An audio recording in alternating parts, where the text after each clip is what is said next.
स्टेशनच्या पल्ल्याडचा प्रवास दिवसेंदिवस धोकादायक होत चाललाय। खचाखच भरलेल्या लोकल आणि दरवाजाच्या बाहेर लोंबकळत असलेले रेल्वे प्रवासी असं चित्र आता नेहमीचंच झाले। रेल्वेच्या गर्दीनं 7 दिवसात 3 बळी घेतलेत। मात्र प्रचारात गुंग असलेल्या राजकीय नेत्यांना याचं काहीच सोयर सुतक नसून लोकलमधील गर्दी आता अधिकच जीवघेणी होत चालली असल्यानं रेल्वे प्रवास देखील धोकादायक झाल्याचं चित्र पाहावयास मिळतंय। लोकल गर्दीवर तोडगा काढण्यासाठी नियोजनाची आवश्यकता असून त्याचा रेल्वे विभागाकडे अभाव आहे। सध्या असलेल्या वेळापत्रकाची काटेकोर अंमलबजावणी केली तरी रेल्वे प्रवाशांना काहीसा दिलासा मिळू शकतो। लोकल निर्धारित वेळेपेक्षा उशिरा धावणं हे नित्याचंच झालं आहे। मध्य रेल्वे आणि उशीर हे जणू नित्याचंच झाले। त्यामुळे आधीच उशीर झालेल्या प्रवाशांची गाडीमध्ये चढण्यासाठी कसरत सुरू होते।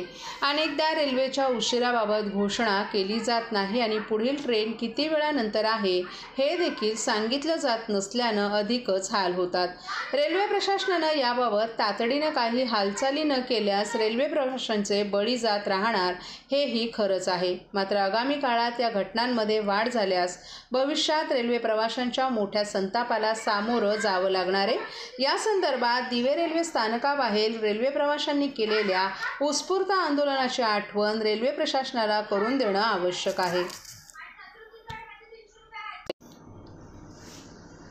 दरवर्षीच्या उन्हाळ्यात जंगलांना आगी लागण्याच्या घटना वाढीस लागल्या असल्यामुळे संजय गांधी राष्ट्रीय उद्यान परिक्षेत्रातील येऊर रेंजमध्ये वनविभागानं शास्त्रीय पद्धतीनं फायर लाईन आखल्या आहेत। यंदाच्या उन्हाळ्यात येऊरमधील जंगलातील आगीच्या घटना फार कमी झाल्या असून फायर लाईन, वन कर्मचारीमार्फत गस्त आणि जनजागृतीमुळे जंगलांचं नुकसान न होता मोठा फायदा झालाय।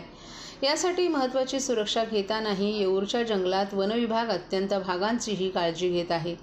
जंगलात आग लागलीच तर ती पसरणार नाही यासाठी संजय गांधी राष्ट्रीय उद्यान परिक्षेत्रातील येऊर रेंजमध्ये वनविभागानं शास्त्रीय पद्धतीनं फायर लाईन आखल्या आहेत। याच लाईन येथील फायर लाईन महत्त्वाची भूमिका बजावत आहेत अशी माहिती येऊर येथील वनपरिक्षेत्र अधिकारी गणेश सोनटक्के यांनी दिली आहे। हिवाळा संपल्यावर जंगलातील हिरवाई कमी होते आणि तेथील परिसर रखरखाट झालेला दिसून येतो। उजाड जंगलात मोठ्या प्रमाणात गवत, झाडं, झुडपं सुकलेल्या अवस्थेत असतात। उन्हात झाडांच्या घर्षणानं काही वेळा नैसर्गिक आग लागते, परंतु अशा नैसर्गिक आगी लागण्याचं प्रमाण खूपच अत्यल्प आहे। माणसांकडून जंगलात आग लागण्याचं प्रमाण अधिक आहे। अशा वेळी मानवी छोटी चूक मोठ्या वणव्यात पसरते। जंगलातील आगीवर नियंत्रण करण्यासाठी फायर लाईन जंगलाचे सुरक्षा कवच असते। एका वनाच्या पट्ट्यात लागलेली आग दुसरीकडे पसरणार नाही यासाठी वनविभागाच्या येऊर परिक्षेत्रातील फायर लाईन आखलेल्या आहेत। डिसेंबर ते जानेवारी या 2 महिन्यात जंगलांमध्ये साधारणतः 6 मीटर आणि 12 मीटर रुंद अशा पद्धतीनं जागेतील वाढलेली झुडपं आणि गवत काढलं जातं। जंगलातील महत्त्वाच्या जागेत शेकडो किलोमीटर लांब अशा पद्धतीनं वाढलेलं गवत, झुडपं काढली जातात। एखाद वेळेस जंगलात आग लागल्यास फायर लाईनमुळे आगीची झळ जास्त दूरपर्यंत पसरत नसल्याचं सोनटक्के यांनी सांगितलं। दिव्यांग आणि ज्येष्ठ मतदारांसाठी मूलभूत सुविधा एका ॲपवर उपलब्ध करून देण्यात आल्या आहेत। सर्व गरजू मतदारांनी स्वतःच्या मोबाईलमध्ये सक्षम PCI हे ॲप डाउनलोड केल्यास त्यांना या सुविधेचा आता लाभ घेता येणार आहे। या सुविधेचा लाभ घेण्यासाठी सर्वप्रथम दिव्यांग मतदारांना आपल्या मोबाईलमध्ये सक्षम ॲप डाउनलोड करून घ्यावं लागणार आहे। त्यानंतर दिव्यांग आणि वयोवृद्ध मतदारांना त्यांचे नाव, पत्ता आणि मोबाईल क्रमांक आदी माहिती या ॲपमध्ये भरावी लागणार आहे अशी माहिती ठाणे निवडणूक संबंधित वरिष्ठ अधिकाऱ्यांनी दिली आहे। त्यानंतर दिव्यांग आणि वयोवृद्ध नागरिकांना या सक्षमद्वारे मतदानाच्या दिवशी मतदानासाठी लागणाऱ्या मदतीची मागणी नोंदवता येणार आहे। त्याद्वारे मतदारसंघातील दिव्यांग आणि वयोवृद्ध मतदारांना त्यांच्या मतदानाच्या मतदारसंघात आणि स्थान निश्चिती यंत्रणेला करणं शक्य होणार आहे। याद्वारे नोंदणी झाल्यानंतर दिव्यांग मतदारांना मतदान केंद्रापर्यंत ने-आण करण्यासाठी वाहतूक व्यवस्था, सहाय्यक मदतनीस आदी प्रकारच्या सुविधा या ॲपच्या माध्यमातून मिळणार आहेत।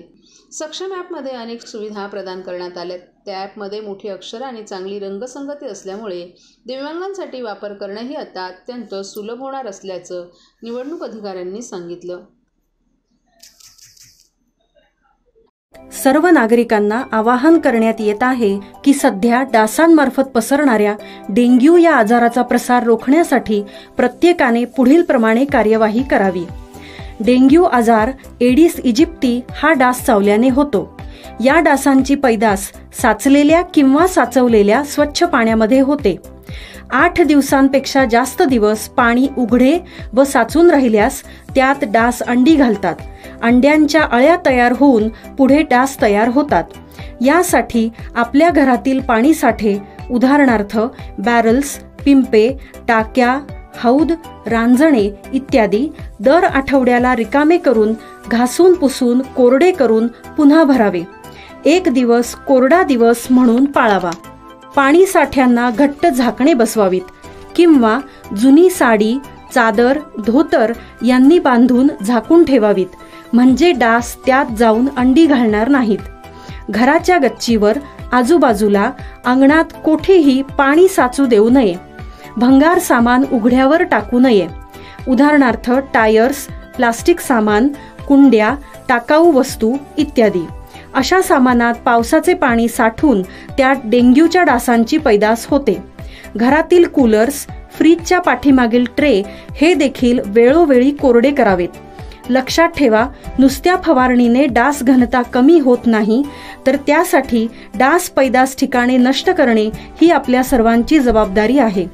कोणताही ताप अंगावर न काढता जवळच्या शासकीय रुग्णालयात मोफत औषधोपचार घ्या। अशा प्रकारे नागरिकांनी सहकार्य केल्यास डेंग्यूचा प्रसार रोखणे सहज शक्य आहे।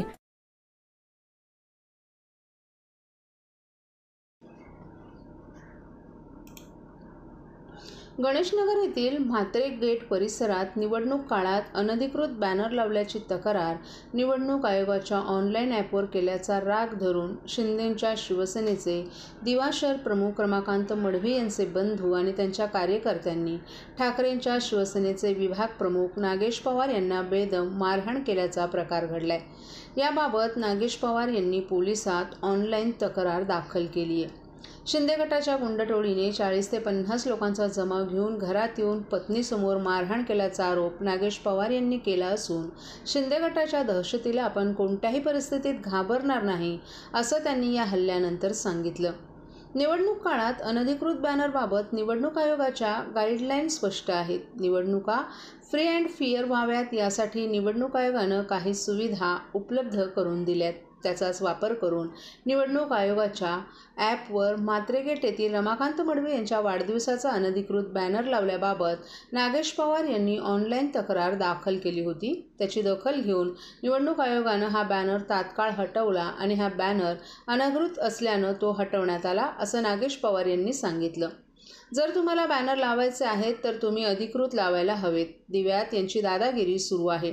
यांच्या मनमानीमुळे दिव्यात दहशतीचं वातावरण आहे असंही आता नागेश पवार यांनी म्हटलं आहे। निवडणूक आयोगानं हा बॅनरवर कारवाई करून हटवल्यानंतर रमाकांत मडवी यांचे बंधू विनोद मडवी, रुपेश मडवी, मनोज खंडागळे यांच्यासह 40 ते 50 जणांच्या जमावानं नागेश पवार यांच्यावर हल्ला केल्यानं नागेश पवार यांना याबाबत आता मुंब्रा पोलिसात ऑनलाईन तक्रार दाखल केली आहे। त्यांच्याच गावातले आहेत, त्यांनी वेगवेगळ्या शिवीगाळ केल्या, मारहाण केली, माझ्या बायका पोरांना मानसिक त्रास दिला, शिवीगाळ केली आणि तू कसा फिरतोस वगैरे अशा प्रकारचे त्यांनी भाषा मला केली। तुम्ही इथे अगदी भाडोत्री आहात वगैरे अशा प्रकारचे शब्दसुद्धा त्यांनी आम्हाला वापरले।